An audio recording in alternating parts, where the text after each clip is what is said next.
Introducing the African Diaspora News Channel app, your gateway to stories that's overlooked by the corporate mainstream media. And we serve as the voice to the Tebogo Black community. Again, we got Dr. Candace Matthews. A lot of these documents, looking at. We are committed to informing and educating through the power of media. This country is supposed to be about the land of the free for all. It has not been free for Black people, and we are tired. With our platform, we're helping to end injustice by exposing it. Join us in standing for excellence in journalism and serving our community. Download the African Diaspora News app today. Hello African Diaspora News family, it is your host Reneilwe Morema Sits, reporting all the way from Johannesburg, South Africa. As you can see, the studio has changed up a little bit just because I am on set with Mr. Tebogo Moalusi of the Rise Mzansi. He's going to explain more in depth about Rise Mzansi and who he is. Welcome to the African Diaspora News channel. Thank you for having us. What a pleasure to be here. Beautiful space. Thank you. Yeah, we try, hey? Yeah, we try to incorporate and infuse art, creativity, just to make the studio come alive. Okay, so I'm just going to give you the platform to introduce to our viewers who you are and what is Rise Mzansi and what does the party stand for? Sure. So as introduced, Tebogo Moalusi, born and bred in South Africa, was born Soweto, but I've managed to live and had the honor to live in different places. I studied in Cape Town, economics and law, and I've worked in different sectors from investment banking to management consulting, ICT, insurance. I've run some of my own businesses in the creative space. So a kaleidoscope of activities and experiences. But in 2023, my life converged with politics, and I am now proudly a politician because I believe we must reframe and own that title. I think for far too long, the idea of being a politician has been something that has been bastardized and really thrown into the dustbin. And I think it's actually a very novel profession. Probably the most important and novel thing that you could do is serve your country. So that's who I am, a father of two. I'm married for 10 years now. So I think family is so important. That's why in our manifesto, as we will talk about it, it's the cornerstone of our politics, is safeguarding and building the African family, which was decimated by the violent system of apartheid and colonialism. So I love my family, very important part of my support system. At Rise Mzansi, I'm the Gauteng provincial convener. I'm also one of the founders of Rise Mzansi and sit in the executive council, which is called the National Leadership Collective. Previously the national spokesperson, but now focusing on Gauteng because it's one of the highly contested spaces in our political landscape. We want to make sure we do well in Gauteng. It's one of those contested provinces which I think will have a huge impact on the election outcomes. Over and above that, I'm a patriot, someone who loves the continent of Africa, someone who loves South Africa and wants to fight for a safe, prosperous, equal and united Mzansi. And we have to do that in one generation because we've run out of time. So that's who I am and how I'm located in the organization. In terms of Rise Mzansi, it was really established in October 2023 when communities from around the country met. And amongst many objectives, they said we do need a political vehicle that will contest for power and influence in order to achieve some of the outcomes that we desire. On the 19th of April 2023, that's when we formally announced ourselves and went on a roadshow of listening politics to go into communities and understand exactly what it is that people want and what their challenges are. Listening politics is a fundamental part of who we are from a DNA point of view, because I think the fundamental breakdown has been the trust deficit between the citizen and what they see as political office. And so we have to restore that trust by reinvigorating a social contract, a psychological contract that will reconnect those who lead and those who are part of the citizenry. Okay, I'm just going to get into the policy and the vision of Rise Mzansi into more detail. Basically, we're going to talk about economic development. What are your key strategies for boosting the economic development and job creation in our region? Let's talk about our region. Yeah. In Gauteng. Yeah. Mm-hmm. So I think our hypothesis and the problem statement is that we have poor political leadership in this country. If you look at the challenges that we face, a lot of them come down to just corrupt politicians, uncaring politicians, incompetent politicians.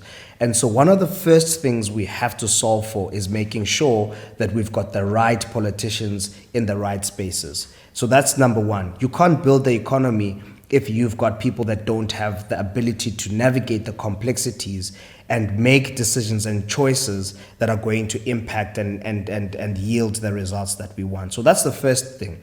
The second is back to basics. You know, if you look at where we are 30 years later, some of the infrastructural problems that we have are fundamental. The three key ones are electricity. The electricity blackouts have completely decimated sectors in this country. Some companies are dead and will never be able to be revived. And that's truly painful, where you're an entrepreneur who's tried to really build wealth and build something that you can hand over to your children and to your family. So we have to solve for electricity. Number two is we must solve for water. You cannot build a business in a local municipality that doesn't give you access to water. Whether you're running a funeral parlor, whether you're running a butchery, whether you're running a hair salon, having water allows you to be able to service your customers with dignity, with efficiency, and run a profitable business. So water is absolutely fundamental. The third is logistics. Transnet, as a state-owned enterprise, is on its knees. It's bankrupt. It hasn't made a profit in many years, and that's partly why we've got such a high cost of living and high cost of doing business. We've got goods and services that are leveraging our road network in order to get to the shop floor. And that means that additional cost to get the goods to a customer gets passed on to the customer. So we must solve for our rail network to make sure that we're able to absorb a lot of the cost pressure so that customers are able to get quality services and goods at reasonable prices. Let me then move to kind of the second phase or the second issue around the economy, capital. You don't build an economy without investment. You need investment both locally from within your economy, and you need investment from outside of the country. And investors look for very specific things in order to see value in your country. Number one, they want a safe environment to do business. We are the most unsafe country in the world. And so when you're trying to incentivize people to open up a business that closes at 6 or 7 and is a cash business, the likelihood is that they're not going to do that. And therefore, you've got a tanking economy. So let's solve for safety. Number two is we must make sure that the people who manage and govern and regulate business understand how to do that effectively. The red tape that sits around small businesses and informal sector traders is massive, and yet that's where the blood and the lifeline of an economy lives. So we need to make it easier for small businesses to be able to function and to be able to get access to capital and money from the banks. And then lastly, we need to use our capital markets effectively and draw capital from outside of the country in order to bolster investments. We don't have a problem of money in this country, by the way. We have a problem of squandering money, where people waste money and they don't use money the way it's supposed to be used. There's millions and trillions of rands sitting in banks waiting to be activated. But because we haven't built an investor-friendly environment where there is stability in leadership, stability in policy, people are holding back and even repatriating their money to go and invest in countries like Kenya and Rwanda and Ghana and Angola. And so South Africa is no longer seen as the gateway into Africa, which is a travesty because we've got so much to offer the world. Okay, I just wanted to divert a little bit. Yeah. As you're speaking about like the key strategies that you are planning to implement for our country, one might question, you guys are fairly new in the political game. Do you guys have what it takes to implement these strategies successfully, and how long will it take? Because I don't think South Africa has time. Like you said, we are running out of time.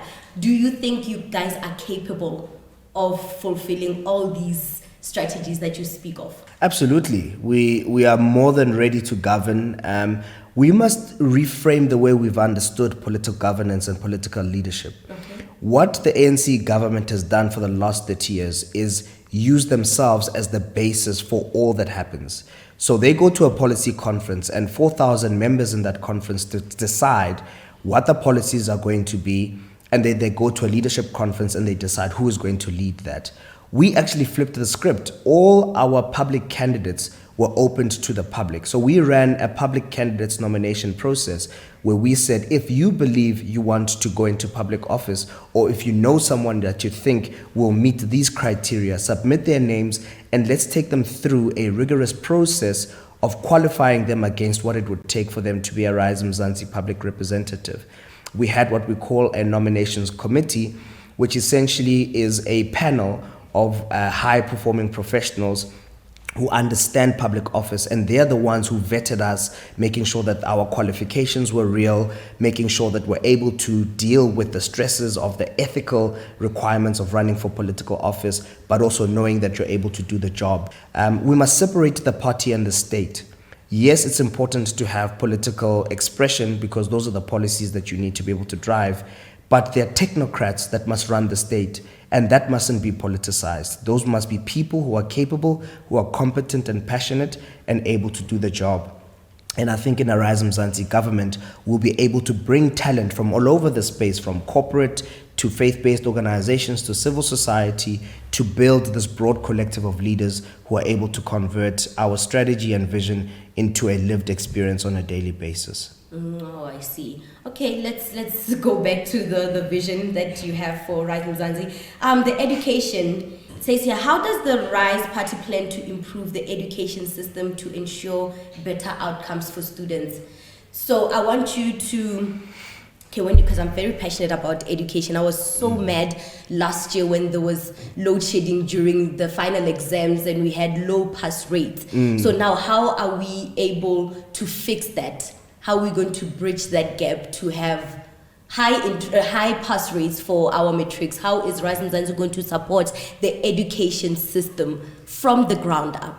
Education is the rising tide that raises all ships. It's the great equalizer.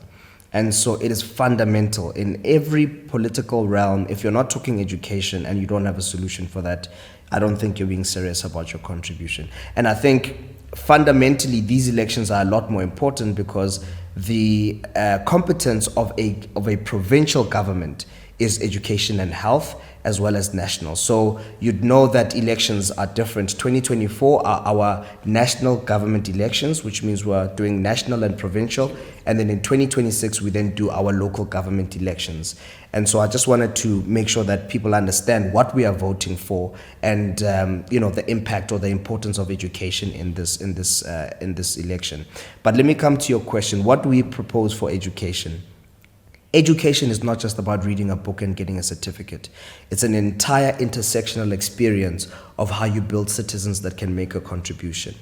It starts from the moment you are actually in your mother's tummy, which means what type of nutrition are we making sure mothers have in order to have a safe pregnancy that goes full term so that the child is born full term and healthy.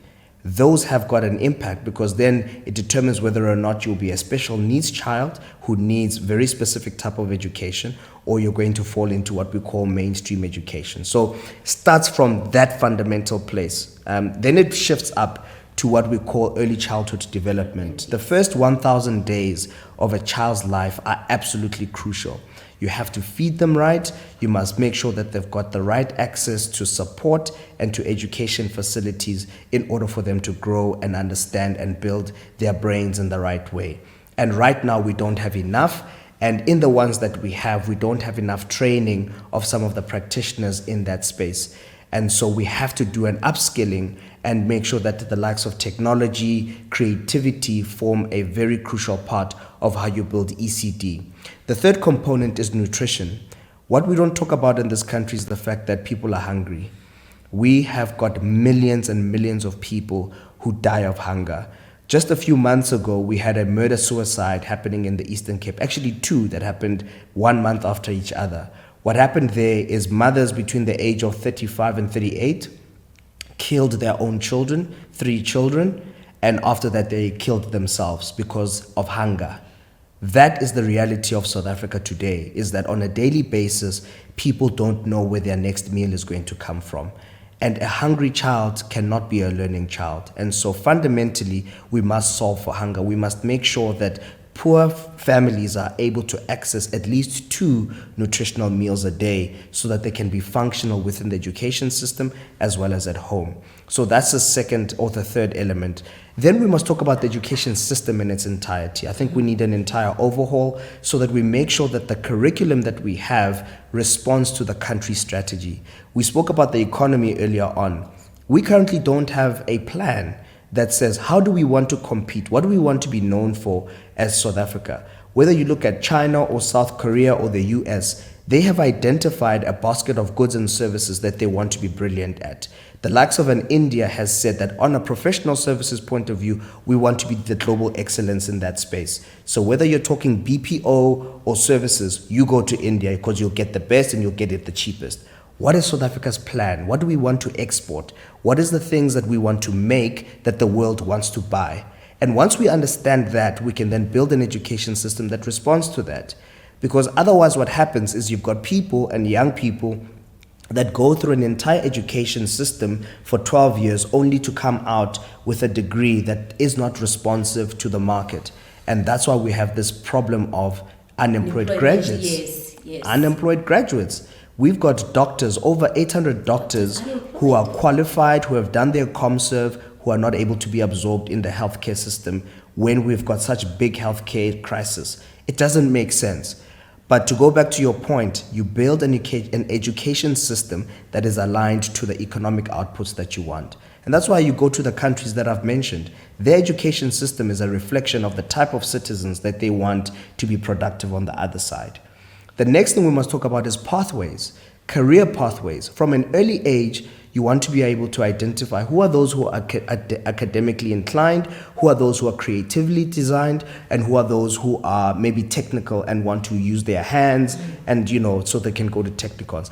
Once you've got pathways, you're able to assist the child over a period of time and also give them access to experiences so that by the time they've reached matric, they've got pathways that they follow, whether they want to be a plumber or they want to be a performing artist or a doctor. You've given them pathways to follow, you've given them mentorship and access to early training opportunities. But do you think the schools that we have here in South Africa, do they offer those pathways? Is there enough support for those pathways? Because I know with some households, I speak for a lot of people in South Africa, where you find out that a child wants to be a graphic designer, yes, but at home it's like, no, we need doctors, we need you to be nurses, lawyers. Those are the type of people that get absorbed in the employment sector. So there is no space for graphic designing and everything. So what is Rise Mzansi going to do to ensure that we have support in those pathways, that our children really follow their dreams or what they desire to be? What you do is you build sectors and economies that are forward-looking, but also achieve the outcomes that we desire. Let me give you an example of 3. We've got massive water infrastructure problems in South Africa. We think electricity is a problem, water is another disaster. When you have load shedding, you can switch on a candle and burn gas. When you don't have water, it's problems, right? And so we should be using that crisis as an opportunity to build a water sector end to end, from bulk water infrastructure all the way down to the tap at your home, to make sure that we're able to rebuild that entire infrastructure. When we do that, we create jobs, we create training opportunities, we're able to sustain the artisanry space, because when you have a tap in every home, you create a demand for plumbers. If you don't have taps in your community, what's the point of having plumbing services, right? And so the same applies to electricity. And if you look at one of the companies just down the road, which used to install dishes in our homes for us to watch terrestrial TV, at the first instance, that was all centralized within the company. Over time, what they created are entrepreneurs that were empowered to go into any community and put up a dish and make sure that you are able to watch what they were selling. Why is it that we can't do that with solar? Why is it that residential solar and homes don't have access to that as a proposition, to say, if you can create a group of 3 people, give them a van, teach them how to install solar, and make sure that you subsidize that across the country so that all homes have got access to cheap solar energy. I want to talk about public safety. Yes. How do you plan on addressing the issues of crime in our communities? As you can see lately, it's become a handful. Crime in our communities is becoming a handful. And did you see on the news, a 5-year-old was shot, stuff like that? So how are you going to combat those issues? Our vision statement says that we want to build the South Africa we deserve, which is safe, prosperous, equal, and united in one generation. The order of those words is important. Safety is probably the apex focus space for us in Mzansi, because we have never felt this unsafe. It doesn't matter whether you're black, white, woman, male, whatever it is. We have never felt this unsafe. Like you said, just 3-4 days ago, a 5-year-old got shot in Soshanguve in a hijacking situation. And just before that, we've been burying our actors and DJs who have been killed. It's just like, we're living in a war zone. We are living in the most violent society in the country. This small country at the bottom of Africa is the most violent society in the country. And that for me is not an accolade that would like for us to be able to own. And so part of our strategy is, again, number one, make sure that you've got leaders who are able to respond to the crime that we have in this country. From the commissioners of police to the generals to the minister of police, who basically just goes and does ceremonial activities. He's the minister of condolences and I'm sorry's when people are dying, and that's not going to cut it. We really need a minister that is in touch with just the levels of unsafety that we have. So we absolutely need new leaders in all of these key spaces. We must also deal with the issues of our court systems. Currently, the quality of our magistrates is not that strong, and our prosecutors, our public prosecutors, is not that strong. We also must deal with the issue of evidence gathering and forensics. When you are a victim of rape or a victim of a murder, the length of time it takes to process that evidence because of the backlog that we have is highly problematic. And justice delayed is justice denied. So unless we're able to strengthen our forensics, our investigative officers, then we're not going to be able to deal with crimes in a speedily manner. So that's another thing. We do need more boots on the ground, but the idea should be that you don't want to, create brute force as the platform for how you police. Police are supposed to be partners to communities. And at the moment, we fear them. We fear them because they're corrupt, but we also fear them because they're abusive. Yeah. We need a better relationship with our police, and that comes through awareness, through campaigns, and building better trust with our police, and not militarizing our police, where sometimes and they abuse people in public and do all sorts of things. So that's important, and that goes to resourcing as well. We don't have enough police stations. They don't have enough resources. They don't have basic things like rape kits and trauma centers within those particular police stations. So we must build capacity throughout. But the most important thing is we must solve the socio-economic conditions that lead to crime in the first place. No person is born a criminal. Something happens in order for them to become a criminal. And so we must stop it before it gets to that point. And that's why the economy and jobs is so important. People need work. People need dignified work. They need to be able to put food on the table and to be busy actualizing themselves and making a contribution. So we must be preemptive in the way that we deal with crime. But when crime does happen, we must deal with it speedily, and justice must be served in order for us to move forward. Yeah, no, our courts, I'm seeing with the whole Senzumeyiwa case, it's becoming a circus.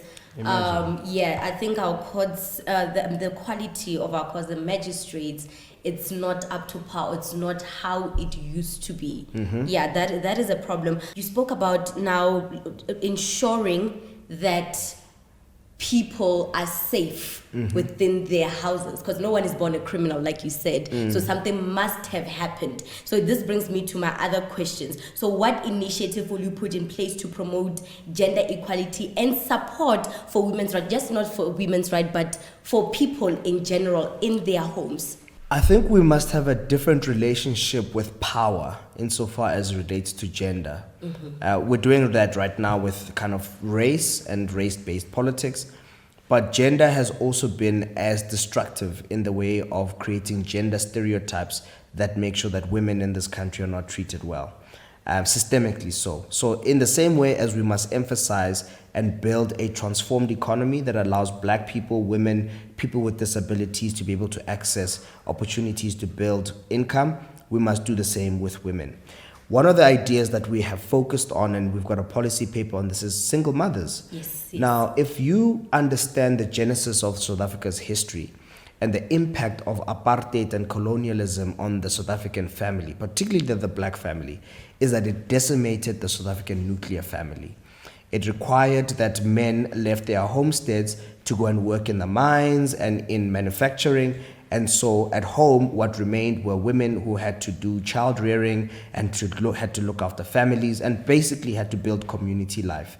And we must be able to respond to that. For far too long, women have had a disproportionate negative effect insofar as how the economy is structured and how society is structured in general. And so this single mother support proposal actually speaks to that. First of all, it identifies single mothers, not single parents. We appreciate the fathers out there, and there must be different instruments that support them, but the pandemic and the crisis affects single mothers in this country. So what have we spoken about? Number one is that we must think around maintenance in this country.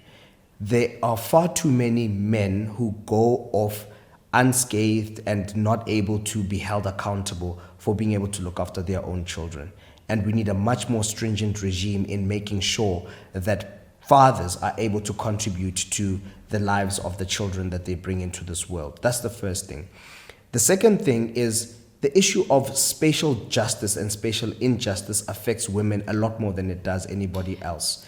It is women who wake up at 4 o'clock in the morning who have to get into a taxi, unsafe, unassisted, who then have to go and become domestic workers, PAs, executive assistants, and then have to go back home and be parents and be lovers and friends and all of those things. And we expect them to carry that entire burden. It's absolutely impossible. We can't have that. And so when we talk about spatial justice, we talk about making democracy accessible for women.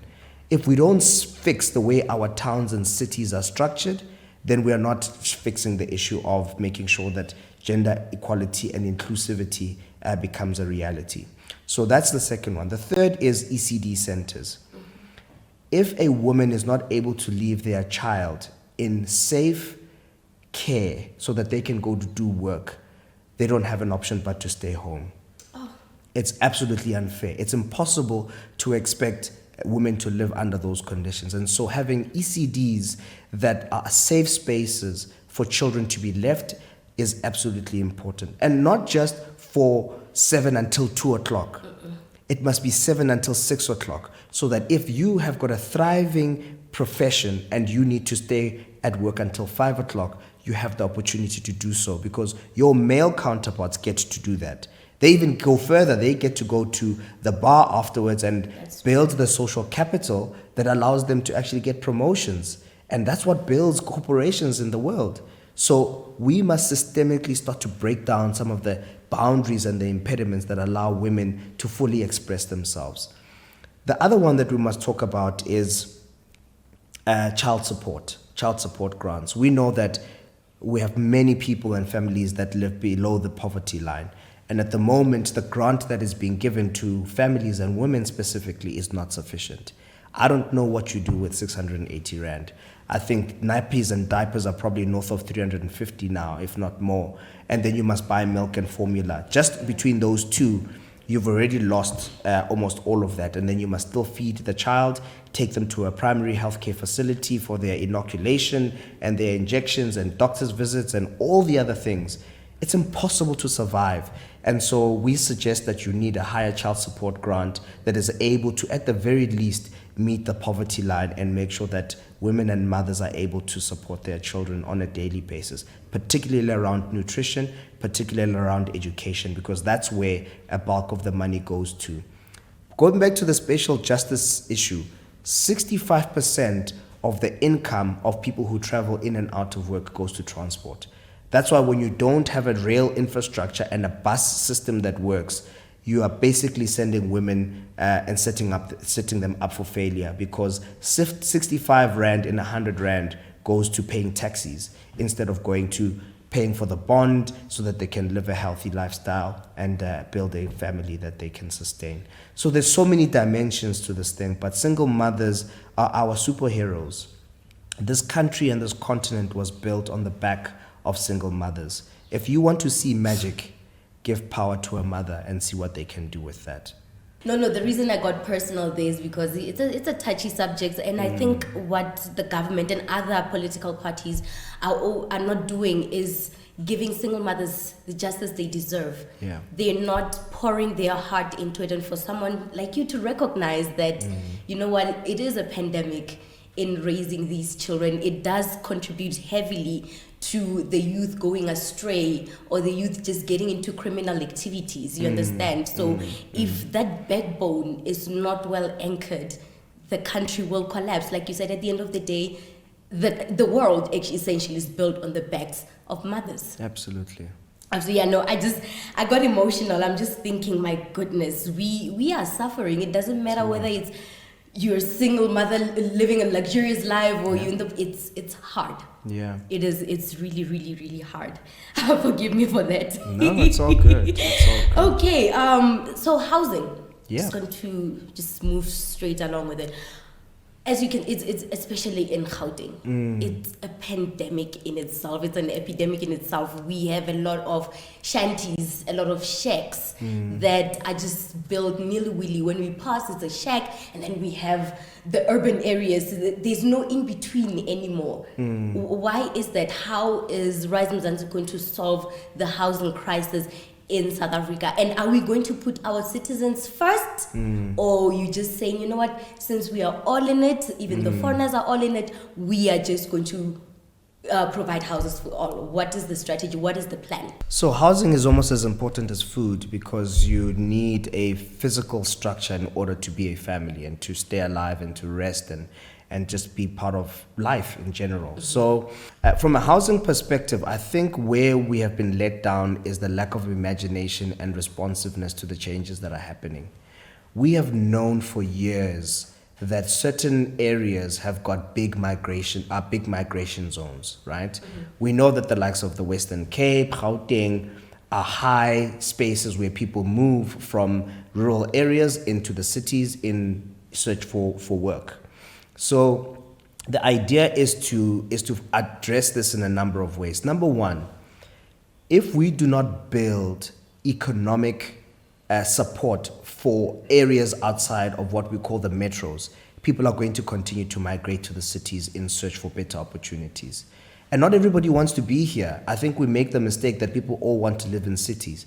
There are people who would love to go and live in their rural towns, being small-scale farmers, living a safe life next to their folks and with their ancestors and actualizing in those spaces.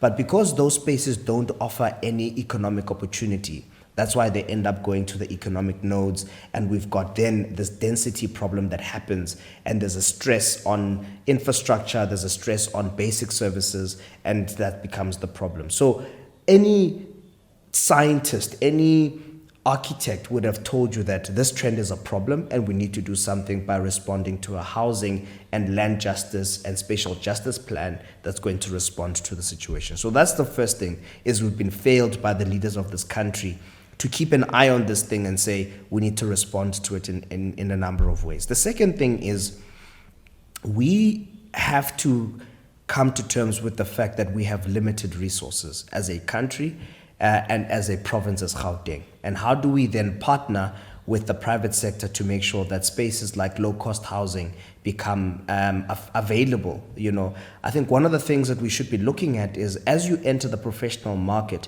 how does government assist that professional in getting their first home? Because that's your biggest debt. If you look at most young professionals, their biggest debt line item is a house. And so Bondi, debit order, it's just consistently chowing into your ability to build wealth. And we don't come from families that have got security, you know, and hence why you don't have people who want to leave the township or leave their homes, because the prospect of being able to get a bond and sustain that bond is not there. And people end up staying in their homes and their family homes for a much longer period than what would be desired.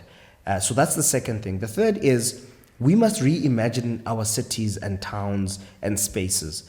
You know, Gauteng looks exactly as it did 30 years ago, save for maybe Waterfall and Cosmo.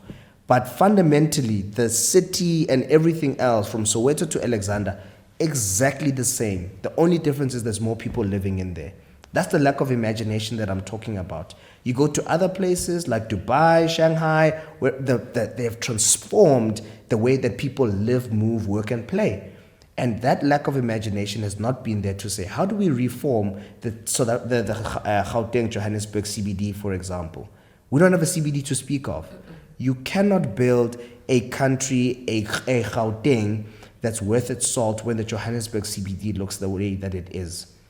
It's a travesty. You go to New York does not look like Johannesburg. You go to Hong Kong, it does not look like Johannesburg. And so we must fix the CBD, because what it also does, it offers low-cost options for people to stay closer to where they are supposed to work. If people are living in Soweto or Koval or Orange Farm and they have to come and work in Sandton, they have to travel much further than if they were staying on Risick Street or on Smith Street and have access to public transport and public amenities, clinics, hospitals, schools, etc., etc. And so reinvesting in our CBD as a multi-sectoral, multi-living space is one of the core as things that we are going to focus on, and rebuilding our own Jozi, because Jozi is Aisafani Jozi yetu. So that's the CBD. The other thing around housing, and you raise this, is the issue around immigration and foreign nationals that are in the country. Now, this is always a sensitive subject, because we must always go back to, why does a government exist? A government exists to protect the interests of its people within a global village and a global context. And let me tell you something about our immigration policy. There are 5 touch points that are important in immigration, and we don't want to make this a political, emotional thing. It must be a functional response to immigration, and housing is connected. Number 1, you have to fix your borders. Any self-respecting sovereign country just doesn't have porous borders where people can walk in and out.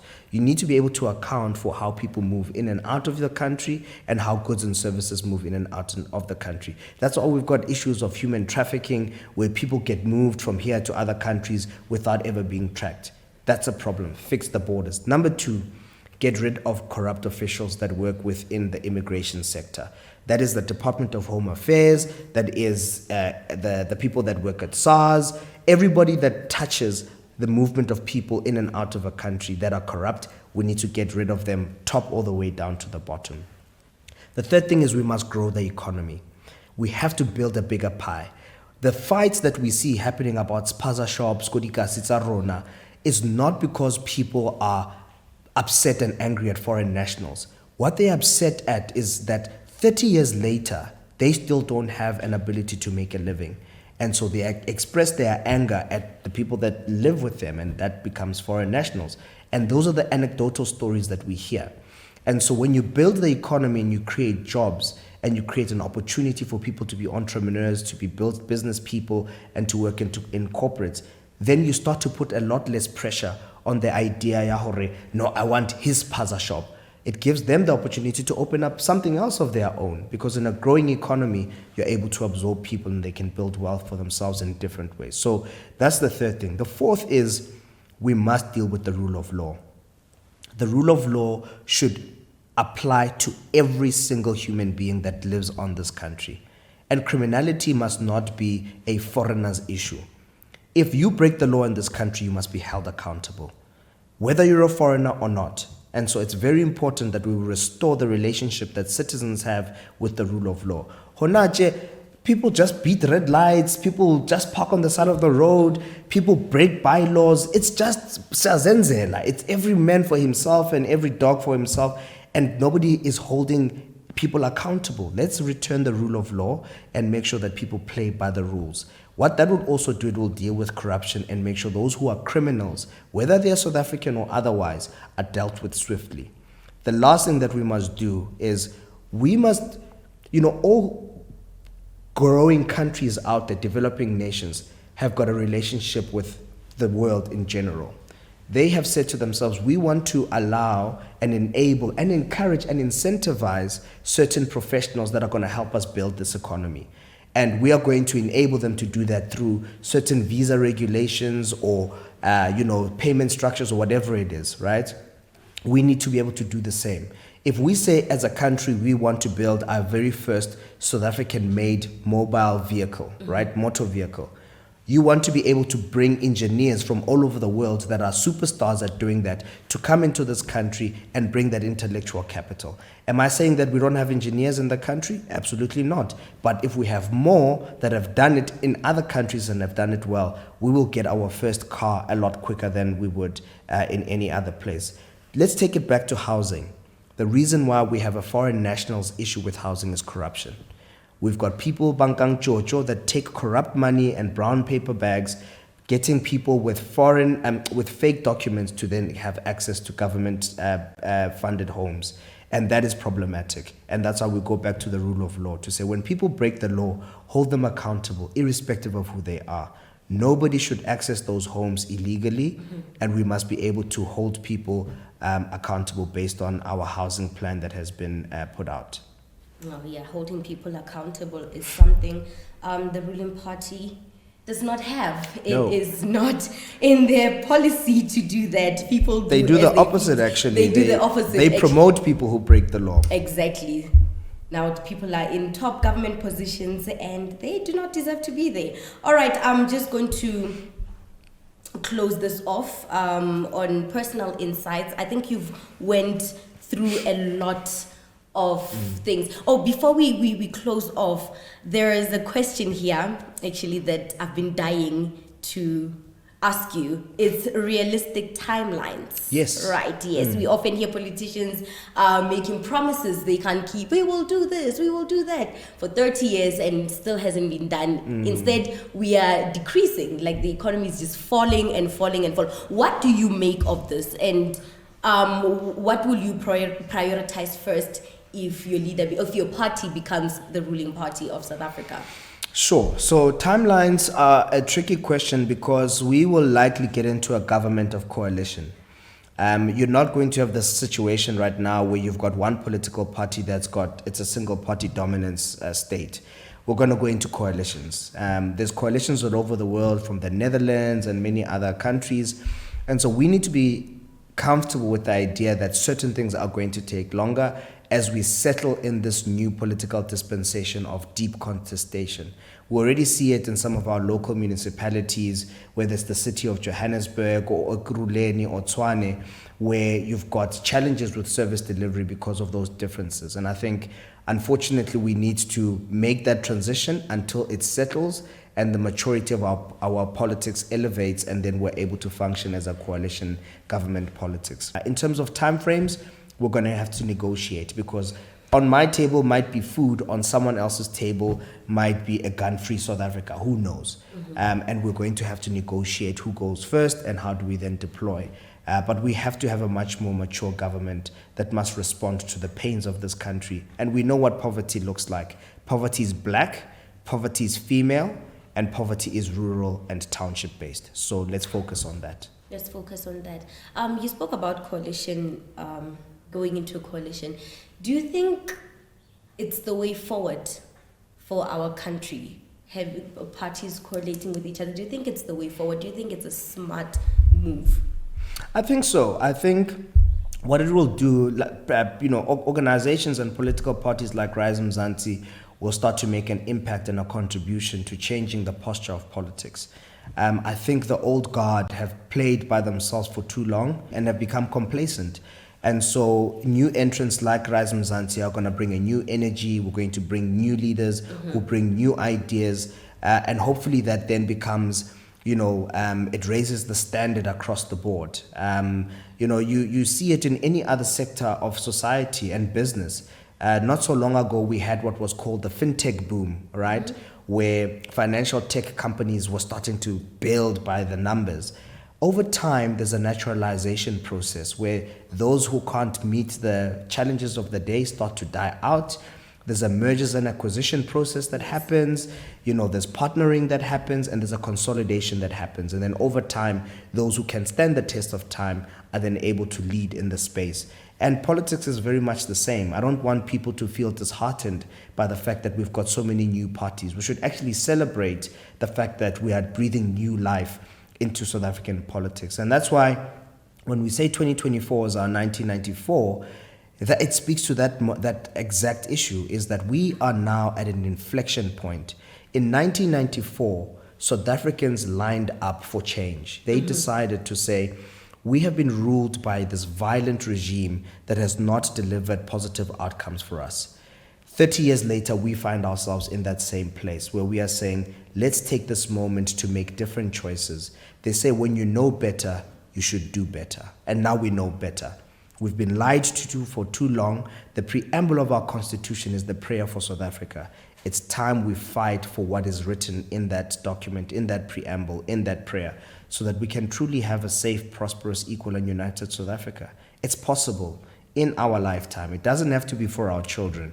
You and I can achieve that in a 30-year cycle. It's been done in many other countries, and South Africa has the capability to do that. Okay. Yeah, you've taken the words out of my mouth. I was about to ask about your 2024 is our 1994. Correct. So are you saying that for the past 30 years, South Africa has not been living up to the mandate it set for itself from 1994? Are you saying that whatever we were promised, let me put it in simpler terms, whatever we were promised was going to happen from 1994 going upwards has not been fulfilled? Yes, we're saying that. You're saying that. We're saying we have been failed. We are saying that 30 years later, not yet Uhuru. Just look at this. Look at the different socioeconomic indicators that tell you what a country is supposed to be performing in. Crime and safety, most unsafe in the world. Inequality, most unequal in the world. Education, our children cannot read and write for meaning. 80% of our children who go to matric cannot read and write for meaning. How is that anything to be proud of? Healthcare, we don't have access to quality healthcare. More than 800 doctors who have done ComServe cannot find work in this economy. Our economy has not grown for over 15 years. We've got load shedding. We don't have water. We don't have road infrastructure. We don't have. Okay. You've said it. You've heard it first here on the African Diaspora News Channel. We don't have. Do you think they initially had the gift and they lost it along the way? I think so. I think so. It was not all doom and gloom. It would be disingenuous for me to sit here and say we are not beneficiaries of really amazing leaders that gave us the freedoms that we have. We are not there yet, and we don't have what we should have, but certainly there's a lot more than we have today that we didn't have 30 years ago. True. And I think we must be honest about that. And yeah, I think the idea is, what do you then do with that privilege? Career politics is not a thing. I think you must come to serve and you must move into another space and go and contribute elsewhere once you are done. It becomes a problem when you can't leave politics because you're hinging your existence and your ability to earn on politics alone. And I think that's what the problem is. The people that are in power now, if they get fired from government, they've got nothing else to offer. They can't go sit on a board. They can't start a business. Some of them don't even know how to drive because they've been supported with the state machinery of drivers and assistants and all of these, pomp and glory things. I'm not in it for that. I've got skills and I can serve, but I can always spin out and go and be an asset in another sector. And I think that's what we should encourage because that's how governments around the world that are successful do. Okay, multi-dimensional. You the multi-talented. You can, true. I think that's what we need. I was actually speaking about that the other time on my segment about hiring people that are skilled for their said positions. For example, I said with the national speaker, Masi Ngakula, I'm like, you know what? I don't think she has a background. She was a minister of defense. I don't think she had a background in the defense force of South Africa. So how we supposed to now enable our soldiers to go fight with the M23 in the DRC when they were not sufficiently trained here because someone probably squandered the money to buy technology or equipment that were needed to train them. You understand? So people are not qualified to be where they are today. So I think we need more people that are actually qualified and have deeper knowledge in what they are meant to do. Is that what you're saying? 100%. Okay, I love that. Let's move on to the challenges. What are some of the biggest challenges you foresee in implementing your party's agenda, the policies, and how do you plan on overcoming these challenges? I think some of the challenges are we are going to be moving against the tide. There's a lot is broken. They've broken a lot, these people. They've stolen a lot, they've broken a lot. And so we are swimming against the tide. And that can make people disheartened to keep fighting. So I think that's one of the things. It's a culture issue. How do we build a new culture against a deep-rooted cancer of corruption and just complete inadequate leadership? So that's the first. The second is our people want things done now. 30 years later, not yet Uhuru, people are waiting. And when they see Rise Mzansi, they're like, you must fix my problems tomorrow. And it's not going to be possible because of what they've broken is so vast and so deep. And yet we've got people who want things to change now. So we constantly have to renegotiate the social contract that we have with citizens and be honest with them around what we can do and what we can't do in the short term. Okay, can you quickly tell us where to visit your website? If you want to read up about our policies and some of the things that we've put together, we've got the People's Declaration, we've got the People's Manifesto. They're all on our website on www.risemzansi.org. You can also find us on all social media platforms. It's either Rise Mzansi or Rise_Mzansi. It will show you the work that we do, the communities we go to. We are a inclusive, broad-based organization. So we've organized from Guguletu to Giyani. We've really touched all platforms and all communities. We'll be contesting all 9 provinces as well as the national ballot. And we're excited about what we can achieve in our first election. And then 2026 is local government. And then 2029, Rise Mzansi's president is going to be inaugurated. Alrighty, we're excited about all these events, these upcoming events. Guys, like I said, South Africa is a dynamic landscape. The politics in South Africa, they're a bit dynamic compared to other countries, and we have so many political parties that we are not giving the platform to. And now that we are here with Rise Mzansi, we get to know South Africa in a different light. We get to see the issues that plague our countries and the solutions, the possible solutions that we don't hear from other political parties during these manifestos. We are being told lies, we're being promised things that never come to fruition. So now we have Rise Mzansi to just highlight what is really going on in the country and what they plan to bring to the table. Well, thank you so much for watching the African Diaspora News channel. Don't forget to hit that notification bell so you don't miss these groundbreaking conversations right here on the African Diaspora News channel. My name is Reneilwe Morema. It has been an absolute pleasure.